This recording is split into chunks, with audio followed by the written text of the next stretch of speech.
Yeah, it's about even. I'm interested to see in the second semifinal how much that is going to change, considering UT Austin is playing, and we are live from Austin. But Torch, it looks like, in terms of this level 1, the UCSD potentially going for a little bit of aggression. Well, both teams are just kind of posturing in the jungle at the moment. It looks like GT is just kind of being very defensive. Like you're saying, though, UCSD is moving into the enemy red jungle, just making sure to clear out everything. They don't want to be caught off guard. Sona, a little bit slow. She doesn't have boots. She's going to take a little bit longer to actually get to where they're going to, but that is perfectly fine. And we see Probo actually heading over, leading his team into the enemy jungle. This is going to be very interesting if it does come down to a level 1 fight. Who do you think is actually going to be in the advantageous position? Oh, it's definitely UCSD. Whenever you have Jax for a level 1 fight, he's got that area of effect stun that if he's able to time the flash correctly, he'll be able to lock up a ton of people. So it looks like they actually went around each other. So we'll see if they're going to be... No, it looks like they just completely missed each other. So Georgia Tech posturing up at the blue buff for UCSD. UCSD on the opposite side, setting up for a red. So Probo potentially looking for... No, it looks like they're just going to back off once again. So we could see another roam, and this could be trouble for Georgia Tech if they run into this UCSD squad. Yeah, this could be extremely terrible as GT is coming in with only 3 players, going up against 3 as well from the other side, but it's 3 stronger versus 3 weaker. Neither team wants to fight, but the Wraith Camp is still going to be taken away from GT. That's going to slow down the jungle for Nocturne just a little bit here. So Korean's going to start the red buff for Skarn and just give him a little bit of extra damage before he heads back to his own lane. But we see Shen coming in there to try to say something about it. Is he going to be able to steal the red buff away from this gank? No, not going to happen. Divination comes out with half health, but the red buff away from the enemy jungle. He's going to be able to go and grab his blue without any harm. And that's going to be a great start for Divination. It's going to allow him to get aggressive early, and it's going to set Probo back big time. Nocturne needs those early ganks, especially that red buff for those pre-6 ganks. So he's not going to really be able to do much besides farm and try to catch up. And in addition to that, that's a massive experience and gold loss for him. Yeah, an alternative that you can do as a jungler is to immediately try to go and grab the enemy's red buff, so you're just kind of switching who's taking control of which level 1 buff. But we see that Nocturne is staying defensive. He's going to want to go and grab his wraiths, just try to level up a little bit. Unfortunately for him, though, UCSD actually dropped a ward in those bushes by the middle lane, and they're going to know exactly where Nocturne is. They're going to be able to respond accordingly and be really aggressive, like we see Heartbeat already getting up onto the middle lane of GT at the same time. Yeah, you can see the immediate aggression from UCSD. Arknight and Hi saw Nocturne, they saw Probo walking through that ward, and they are pushing the Georgia Tech bottom lane as hard as they can into that turret. Couple of hits coming down onto Hi, but continuing to be aggressive. They've already got Dead Joe chugging down potions, and he's down to 50%. Yeah, he's down to 50%. They do have vision of the brush control at the moment, so they're going to be a little bit secure if they want to move up. But the thing is that UCSD is just pushing up the lane. They know that Nocturne's not in the area to do anything about it. They know that he doesn't have a red buff, so they're feeling really, really confident, and they're doing exactly what we thought they were going to do before the game, is try to take lane control. Push them up, starve them out as much as possible, make it so that they can't roam at all, and they have no flexibility to do anything. And even though it is extremely early, it's only about 4 minutes into the game, you're already starting to see the minion kills pull ahead. In the bottom lane, definitely, but especially in the top lane, look at how far ahead So Korean is already on Jewel Bagel. He's pushing him to his tower. He's about 10 minion kills ahead, and you do not want Jax at level 4 to be getting ahead like that. That is a scary proposition, and he's only going to get stronger as he continues to farm. Yeah, as he continues to farm, he's also going to be able to start to control where that wave is. We see that Probo is kind of coming up here to try to do something about this. Without the red buff, though, it's going to be a little bit difficult. He's only going to be able to put on a little bit of damage. And that Counter-Strike coming out there, it's not going to land, though, as the Unspeakable Horror is going to put him into a stun just momentarily. He's going to have to actually Leap Strike to a minion to get away from there. He stays alive, but he's going to have to chug a bunch of potions. He might just head back to spawn to kind of reset a little bit and get back into lane. Very good gank there from Probo so far with only 1 buff. It was a smart play by Probo to force the flash out, but that's the beauty of Jax. He's so hard to gank because even when his flash is gone, he's saying, hey, I got him, and then he Leap Strikes to an allied minion or an enemy minion or really anything. He's so versatile, and I think that's definitely why So Korean picked him, so that especially if he got camped early, because he showed that he can win this 1v1, he can get away. And he picked up Doran's Blade as well as a ward, so maybe a little more difficult to gank him this time around. Meanwhile, in the middle lane, we saw Skarner just kind of put on a little bit of scare to Evelynn. Didn't actually do any damage, though, and just backed off, heading back to his raids. The threat that he's putting in the enemy jungle, though, is very real for Nocturne to have to deal with. It's something that's going to keep it so that one gank in the top lane was good, but it's not as good as it really needed to be right now. We see 400 gold lead for UCSD, 5.5 minutes into this game. Great start for them so far. And that's a great point, Torch, that Nocturne he's going for, you can see Probo has the cloth armor, so he's probably going to be going into that Wriggle's Lantern, but he has to get those razors, those Magic razors, before he's going to be able to start clearing faster. And if he's not able to get that until later in the game, he's just going to continue to be behind. And Skarner is one of those junglers that he'll get 1 or 2 gold per 10 items, get level 5 boots, and roam around and become an instant presence. Nocturne has to be a presence early. Once he hits level 4, and especially once he hits level 6, and if he's not able to convert those ganks, or if he tries for the ganks and fails, he's going to be in serious trouble, and he's already starting to fall seriously behind Divination. Yeah, we saw that as well. He kind of skirted around the bottom lane. He was trying to see if he could actually get anything to come off, but just essentially wasted some time before heading back into his own jungle. Not even level 4 yet. Meanwhile, Divination is level 5. Falling 2 levels behind as the jungler is not a good thing to start off with, because it opens up possibilities for this. Yes. Divination is running into the enemy jungle, taking away the large camps that he can when he gets the opportunity, and then just heading back and taking his own as well. It's going to leave a lot of flexibility for Diana to continue to take her own race, letting her snowball ahead of Evelynn as well, which we were talking about before the game, is going to be a huge key for their victory. And not just that, we talked to Probo before the match, and he said the thing he was scared about with running the Nocturne jungle was getting counter jungled. And UCSD knows this, especially with Nocturne as a champion, needing to get his farm, needing to get ahead, and they're taking full advantage of it. And look at Divination. Divination already has his Philosopher's Stone. He's got Philosopher's Stone boots, got a ward, a couple potions, very much ahead of Probo, and we're going to see it when these ganks start coming around, because Divination hasn't really done that much in terms of ganking. He's pushed out Evelynn a little bit, make sure that she isn't getting out of control, but beyond that, he hasn't done much. So that's going to change very quickly. Absolutely, and we already see that Georgia Tech is on the back foot. They don't have as much vision control around the map, really nothing as far as wards. They're just kind of hoping that Skarner's not coming in until he hits level 6, which is going to happen extremely soon.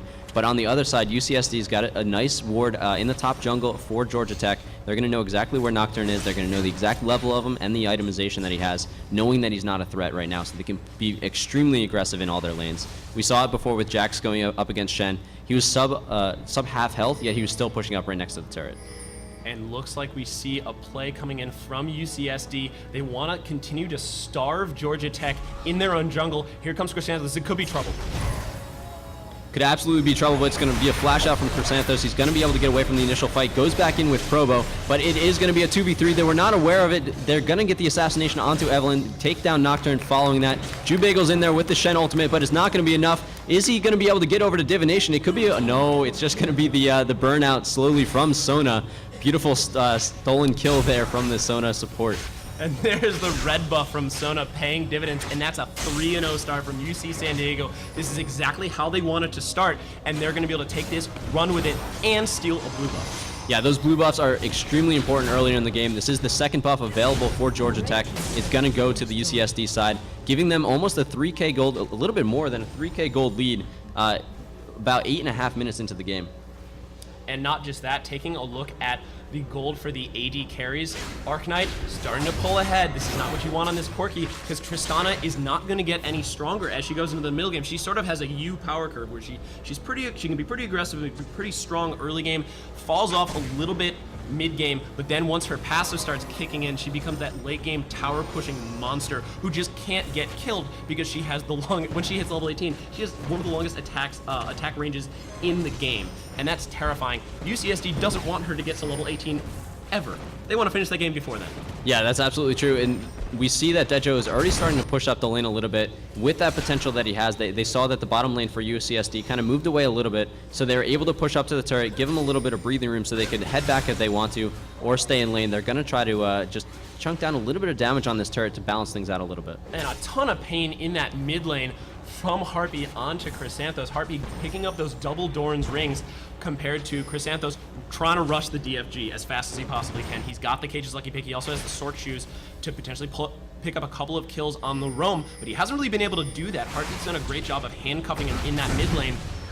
And Dejo actually being forced to jump out of a situation, so the pressure in bottom lane is they're starting to feel it, definitely. Yeah, they're also feeling in this top lane. The turret is already down for Georgia Tech. They're kind of needing to play a little bit of defense. However, with a little bit of extra ward coverage, they were able to react to what was going on. They knew that 3 players from UCSD were moving up to that top lane. They were able to get out without losing anybody. The thing is, you don't want to be down a turret this early in the game. You don't want to be losing that zone control, because once it starts moving to that first dragon, that's when everything's going to start to change. 3k gold advantage for UCSD. It's going to make it so that once they buy their items with that gold they have in the bank, they're going to be a really, really good team fighting team for this first objective. And not just that, look how fed their support is. Battle Sona, no problem. She's got a Philosopher's Stone, and she's well on her way to a Heart of Gold. Sokerean getting caught out a little bit, but he's Jax. He doesn't care at this point. He's got a ward as well, so if he gets in trouble, he can just pop the ward, leap strike to it, and get out of there, no problem. Yeah, Jax is exactly like a wizard. He's always where he wants to be. You really can't catch him out because he is in the zone that he is always looking to have. He's going to be going in against Jewel Bago. He knows that Nocturne kind of backed away, but really Probo's kind of still staying around in the sidelines there. He is able to jump in. He is level 6. He does have his ultimate available. It's just he's not going to be able to follow it up with too much like you were talking about before. We'll have to see if he's actually going to go for that. He decided to back at that point, and that's the other scary thing about Jax is even in a 1v2 situation, I think we saw that in the opening stages of the World Playoff where Shy was in 1v2, and wow, look at that fight. So much burst. Yeah, Hi got jumped upon. He got bursted down really quickly from Evelynn. The DFG is not even into play yet.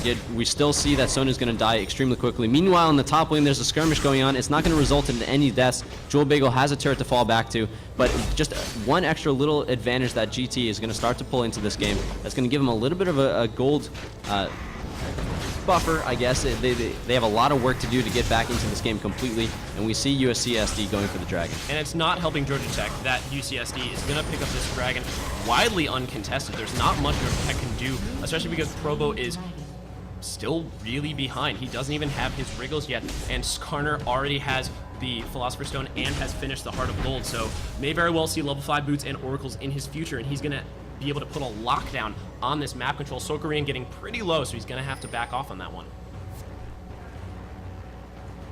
And a couple other notes, if you see a couple pings from UCSD, they know exactly where Probo is at all times. So there isn't that much pressure. If you know where the jungler is, you can bait out a little bit, and it looks like Heartbeat might try to punish him for this one.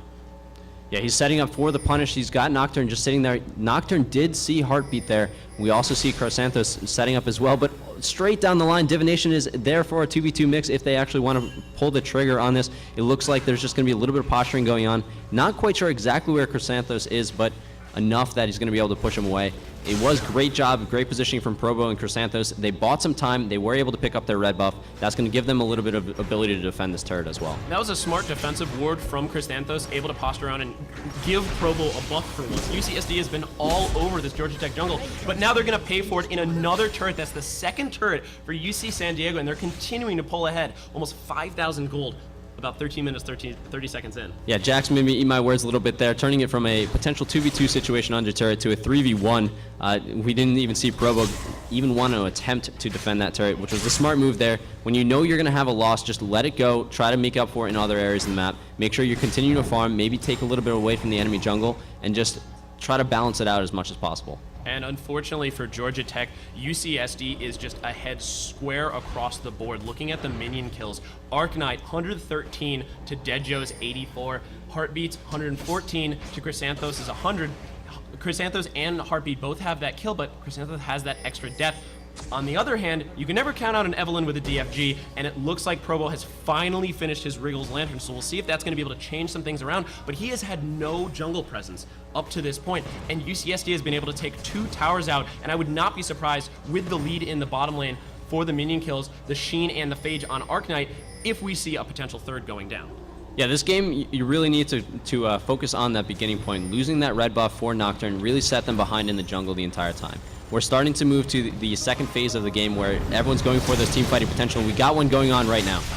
looks like there's going to be a lot of pain going down onto High's extremely low. There's an incredible crescendo locking up all three members, and Argnite's going to try and turn this one. There's the Shen initiate, but here comes Chrysanthos potentially looking for the cleanup. There goes the speed boost. Let's see if she's going to be able to drop Argnite. There's the cleanse and the flash. Hi though is extremely low. There's the ignite, and Provo is going to be able to take Hi out, but here comes Heartbeat. Heartbeat trying to turn this one around. Divination is there as well. There's the stun, and there's the grab onto Shizoli, and they are going to punish Georgia Tech. Argnite getting credit for that kill, and UCSD could very easily push down this bottom turret. 1-to-1 for kills on either side is exactly what we were talking about beforehand, where each team has their initiation that they can pull out. It looked like Georgia Tech was going to have the advantage. They were able to pick up the first kill on the support for UCSD, but with everyone else that came up to follow it up, it was not what they were looking for. It looks like UCSD is going to go for the dive, able to take down Dejo with the ignite. Diana gets up another kill. Chrysanthos does not have the cooldown for the DFG. He's going to have to back off as well. So great job for UCSD to take a fight that looked like it had stopped and was separated, push it a little bit further and pick up just one more little advantage. And to take a look back at that fight, Hi's crescendo locked up all three members of Georgia Tech. They couldn't do anything, and that gave Heartbeat the time they needed. Oh wow, Provo going extremely low, SoKorean popping his ultimate. We could see a leap strike, but a brilliant taunt from Jubagel is going to allow him to peel SoKorean off of an extremely low Provo. Yeah, peel him off the Provo, but also peel him off from the jungle creeps. Keep a little bit of that extra gold within the control of Georgia Tech. They need to find every little advantage they can for the rest of this game. If they can get this attempt onto Heartbeat, that's going to be beautiful. DFG just got burnt. Not quite enough to get the kill, but Chrysanthos is going to be able to get away. They are going to be able to pick up the kill. It does go to Tarek, so no reset of the buffs there, but it's going to be exactly what Chrysanthos is looking for. He needs to just build up gold in whatever way he can to try to build up that lead over Heartbeat on the other side. But here comes Argnite trying to go for the cleanup, punishing Shizoli for dropping one of his teammates, and that's going to be the kill off of the crit. Argnite taking another kill, 2-0-4 at this point. He's going to be able to get that Trinity Force next back. Yeah, 6-3, 16 and a half minutes, a little bit further, almost 17 minutes into the game, but still 6,000 gold lead for UCSD. The Dragon control they have, the ability to take down 3 turrets so far with nothing on the other side for Georgia Tech, is keeping them in complete control of this game. They've got a ton of ground available to them to kind of move around. The enemy jungle is kind of their jungle at this point, and they're just going to keep pushing this further and further unless GT says something about it. And that's a great point, Torch, that UCSD from the start has made it apparent, and this is more psychological than anything, that every single time Georgia Tech turns a corner, someone's going to be there, even in their own jungle. And that is so demoralizing as Heartbeat picks up his own blue buff to make sure that there's no recourse. And that's the other thing. They've taken such good care of their own buffs that Georgia Tech can't do anything about it. And they're slowly bleeding them dry, starving them of gold, starving them of experience. And it's really showing in these exchanges, even when Georgia Tech has an advantage. Going back to what we were talking about a little bit before is that Georgia Tech's plan, or we'll hold that thought for a little bit. Heartbeat is jumping in 1v3. He thinks he can actually take him down, and yes, he can, because he does have a little bit of support from his team, but this turning into a 3v4 situation, a lot of damage on both sides. Heartbeat down to about half health, doesn't want to jump in quite yet, but it's still a great skirmish for them. Skarner was within the area to be able to do something about it, but did actually back off. He does not want to further that as the Dragon is respawning right now. And in the top lane, SoKorean is making sure that Jewel Bagel can't do what he wants to do, which is have Ionic Spark and split push. And SoKorean actually didn't miss any minion kills while pushing Jewel Bagel out of the lane. And this is a credit to just how good this top laner is. And this Dragon just shows how good UCSD is. 7,000 gold, 18 minutes, 30 seconds in. We could potentially see a steal, or he's just going to go kill Provo and steal his buff. But here comes Shen. Ignite going down, as well as the Piranha SoKorean. This is now a 3v1 situation, extremely dangerous. Taunt going down. There's the leap strike onto the ward, and it looks like SoKorean's going to get out of there with his life. The ultimate is popped. The Ignite is down. Let's see if Jewel Bagels. No, another leap strike is going to allow him to get away. Jax, the escape artist. Yeah, a beautiful escape there. He thought he could go 1v1 against Jewel Bagel, and he absolutely, or not Jewel Bagel, against Provo, and he absolutely could have, but once it turned into a 3v1 situation, he knew he had to get out there, and Divination and Heartbeat both were there for his rescue. If either one of them was not able to help out, the other one would have, and it just speaks so much for the UCSD lineup. They're working so much as a team. They seem so Korean almost, even though that SoKorean isn't truly a Korean descent. But having that true channeling of just great esports potential. That's very true, Torch. And UCSD showing why they're the favorites for this tournament. Saying even if you dive onto our hard carry or one of our hard carries 3v1, we're still going to find a way to get away. Because we know it's almost like they're playing chess and they're thinking 5 moves ahead of Georgia Tech, and showing in the scoreline, and it's showing in how defensive Georgia Tech is having to play. It's also going to make it very difficult for Georgia Tech because once they do go into that defensive mode like you're talking about, they don't really have a lineup that's set for those 5v5 fights. They're all oriented around going for those ganks, trying to pick someone off and go for the 1v3, which they thought they had against Jax, and it just got turned around on them. Once UCSD groups up as a full team, which we start to see them doing now, they've got an Aegis in their lineup. They've got an Abyssal Scepter in the lineup. They've now finished the Shurelya's. They've got so much aura-based items that they're going to be just increasing their potential further and further when they do get into these team fights. Yeah, unfortunately for Georgia Tech, they weren't able to get those early kills that they wanted to. Probo couldn't do anything on Nocturne because UCSD effectively destroyed his jungle. They just ate it all, and Jewel Bagel is trying to fight Sokerin. Sokerin making sure that he finishes the wave and just pounding on Jewel Bagel and trying to push him out. Jewel Bagel, I don't think he's gotten past the river since 10 minutes in, since his tower's been up. So Sokerin putting so much pressure. And also look at the ward coverage for UCSD. They want to know where Georgia Tech is at all times, and they're doing a great job of that. Yeah, unfortunately they didn't do a good job of it early in the game when UCSD was able to take the jungle buff away from Georgia Tech. That kind of just changed the strategy completely. So now that Georgia Tech's assassination strategy is not quite working, they need to change up stuff. They're getting dove on underneath turret. Sona ultimate going to go down. It's not actually going to do much because they use the Impale on the stunned champion anyway, but they're going to be able to try to go for the assassination onto Chrysanthos. Sokerin follows it up. He does get the kill. That's a lot of damage removed from the fight. What are the rest of the players going to be doing in here? And this is just going to be a full cleanup. Deadjo being forced out of the fight. Zoli is out of position. He is super dead. Let's see if he's going to take out Arcanite. No! Arcanite, he has enough lifesteal with that Vampiric Scepter. He also has the pickaxe. And let's not forget the Trinity Force. He is dealing a ton of damage, and they could very well go into this Baron, and that looks like that's exactly what they're doing. UCSD potentially going to take this Baron, but they're all really, really low, so we'll have to see what they're going to do with this. I feel like they're a good enough team that they're going to be able to cycle around the amount of damage. So Korean flirting with disaster potentially. Yeah, definitely flirting with disaster. Low on health, low on levels, but if they juggle this perfectly, almost to a pro level, they're going to be able to pick it up. That is the smite from Divination, finishing it off. This is a 22-minute Baron for UCSD. They're 7 kills ahead. Over 10,000 gold lead. They're in a very, very good position. It looks like they're going to all back off. They can use this buff, push up all 3 lanes at the same time, then converge onto 1 lane, maybe push it out for a victory. They just want more 5v5 fights. They've been fighting so well, and they're just outclassing Georgia Tech. There's no better way to put it. So Georgia Tech is going to have to take a good hard look at what they were running in this and say, we cannot get ahead early on these guys. We're going to have to play them straight up. We're not going to be able to use the Evelynn and Roam and try and get ahead. We're not going to be able to use the early Nocturne pressure because they took that away from us right away. What are we going to be able to do to adjust? So Georgia Tech, at this point, they got to look forward to game 2 because I don't really see them coming back from a 12,000 gold lead at 23 minutes. Yeah, the chances are low that Georgia Tech is going to be able to come back. It's absolutely possible. We've seen games like this go completely the other way if it gets to the 40-50 minute mark where they're able to take it where everyone's level 18, everyone's got almost a full build, and then it's going to be a completely different game. But the thing is that UCSD is doing a great job of taking the lead they have, keeping that pressure on. Don't let Georgia Tech change up their game plan at all.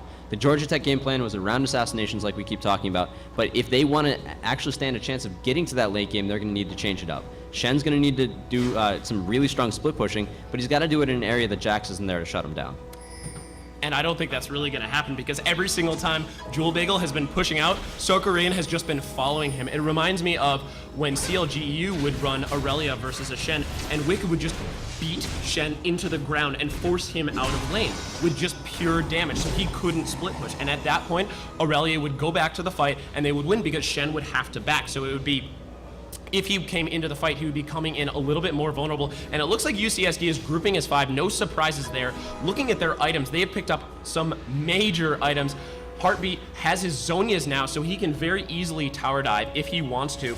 Corki has picked up a BF sword as well. A Chalice going out onto Sona so she can spam, and there goes Heartbeat onto Shizoli. That's going to be the initiation of the fight. The Sona ultimate is going to capture 3 of Georgia Tech off. That's going to force Wow, Shen is actually using his ultimate just to get away from the fight, not able to stay alive long enough. It is going to be a full sweep here. 5 players down for Georgia Tech, 5 players alive for UCSD. First inhibitor turret's going to go down. That means the inhibitor is going to fall, and right after that, this could be the end of the game with only 20 seconds left for anyone from Georgia Tech to even say anything about it. This is a complete steamroll. There's the surrender. UC San Diego takes